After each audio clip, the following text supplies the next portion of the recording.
Mae heddiw'n nodi diwrnod cyntaf mis hanes pobl ddion. Cynhenir y diwrnod hwn bob blwyddyn ac mae'n teimlo'n bwysicach nag erioed i ni nodi digwyddiad eleni.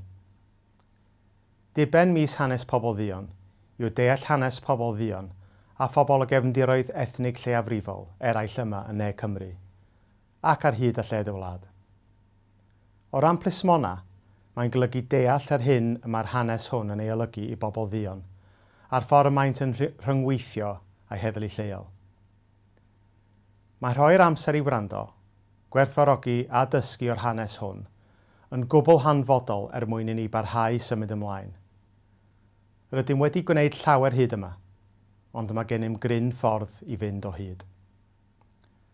Rydym yn parhau i weithio'n galed, fel sefydliad, i fyfyrio ar y heriau sy'n wynebu pobl ddion yn ein cymunedau. Dysgu mwy amdanynt a myfyrio ar y modd rydym yn rhyngweithio a'n gilydd yn ystod mis hanes pobl ddion a thrwy gydol y flwyddyn. Bod cynnydd i wneud o hyd, bwriadwn neu Heddlu De Cymru roi gwir adlewyrchiad o'n cymunedau amrywiol drwy'r staff a'r swyddogion sy'n ei gwasanaethu nhw.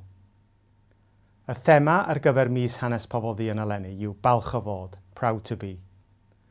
Drwy gydol gweddill y mis, byddwch yn clywed cydweithwyr yn sôn am ei bod yn falch o bwy ydyn nhw ac yn myfyrio ar eu profiadau ym maes plismona. Byddwch hefyd yn gweld ystod eang o weithgareddau gennym, sy'n adlewyrchu'r hyn yr ydym wedi gwneud, fel sefydliad ar hyn y byddwn yn parhau i wneud, mwyn gwneud Heddlu De Cymru a'i gymunedau'n ddiogel i bawb. Diolch.